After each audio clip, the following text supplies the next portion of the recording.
Hello, sir. You are presenting here at the beginning of the Mobile World Congress 2016 smarter wireless solutions for a smart city. How do you define your solution?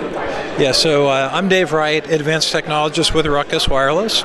And yes, thank you for giving me the opportunity to talk about our smart city solution.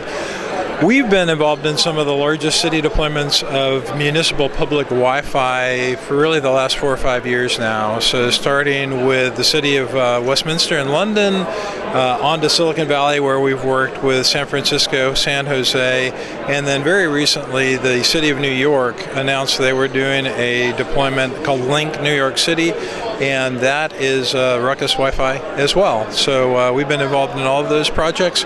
Ruckus has a complete line of both indoor and outdoor access points, and you really need to have an outdoor line in order to provide the coverage in a dense urban environment like the cities. So we have developed and really iterated on our outdoor product line to meet the needs of city deployments. There's some real challenges around trying to focus the Wi-Fi signals into the streets of a city, especially in an outdoor deployment. So we have a range of outdoor access points that have narrow beam antennas that are very well suited to basically focus the signal down a street. We've also focused on really reducing the form factor of the access points. So the units that used to be about this tall are now about this tall. And that's very important because the cities don't want these units that look very unattractive and take up a lot of space and cause attention. So they want really smaller units that can be mounted and don't draw a lot of attention to themselves. So we've done those things. There are a number of different models. Most cities now feel that they need to provide some level of public Wi-Fi to their citizens and to their guests. So I think there's always a basic level of free access. And then some of the cities are looking into things like ad-supported models. New York is doing that. San Jose is actually looking to partner with even operators, cable and mobile operators who might want to roam into their footprint to help subsidize their costs. But they all provide a basic free level of service to their guests and citizens. So the first steps of starting a smart city is a project initiated by the municipality. It's often the city government that makes the decision initially that they want to. That's often in consultation with industry. So I think in pretty much all of the projects that I can think of, the city government made a decision they wanted the service, and then they began a consultation process with industry to think about how to fund the deployment and then what the ongoing revenue model would be as well to sustain it. How could you define a smart city? For example, from your perspective, how many Wi-Fi points, how long does it take to create such a project? What team do you need? Some specification as you are starting a project right now. What do you need?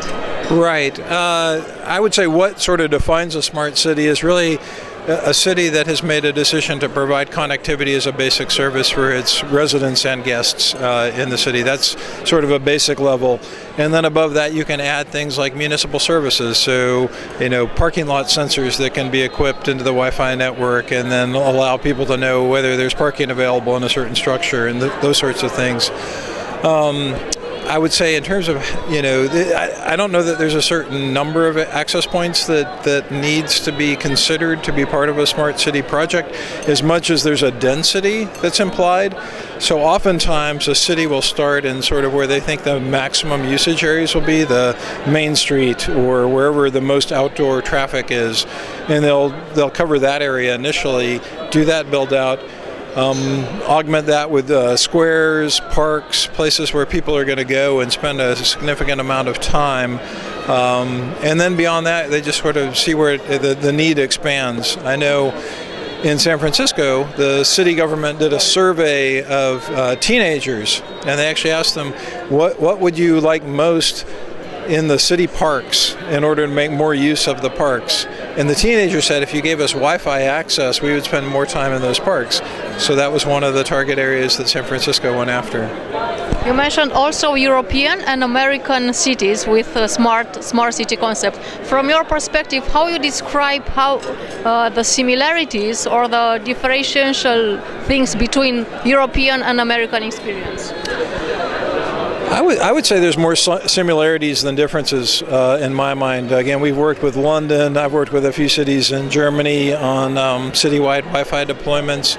And I would say the needs and the challenges really are very similar between the U.S. and Europe.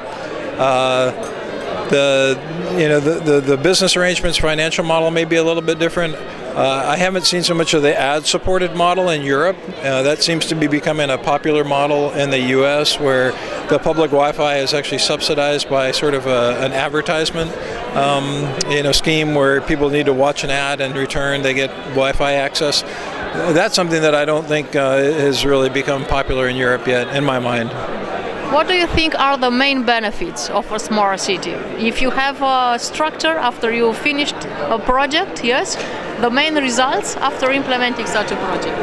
I think the main result is actually just a satisfied citizenry. I mean, I follow on social media some of the city's Wi-Fi projects, and you constantly see people just making statements on social media about how much they appreciate that this Wi-Fi service is being offered, how they use it, daily to get their work done, to do their research, to do their schoolwork. It can just really benefit the citizens in the community. And then I think on top of that, if you start offering municipal services again, like parking systems, integrating that in, letting people know where parking is available, that can actually start to not only benefit the citizens, but also save the city money by reducing the number of people they have to have for traffic control and things like that. Some of the cities are now looking at integrating all their different departments. So historically, in a city, you'll tend to see that the police department has a network, and the fire department has a network, and the libraries have their network.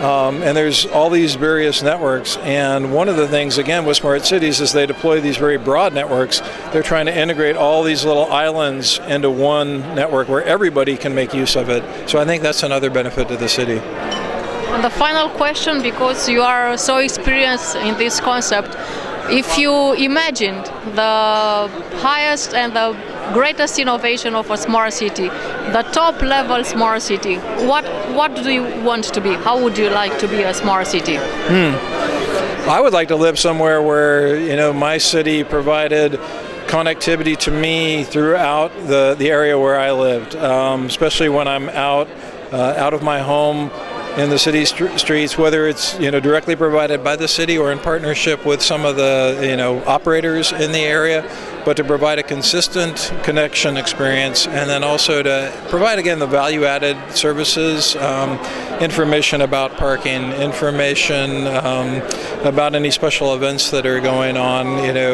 to help ease transportation. In Singapore, they're using it now to actually, they've got systems that monitor the delay times at all the metro stations, and then they make that available via an app so that people can know, don't go to this metro station at this time because it's so congested. I think those types of services are what I would like to see.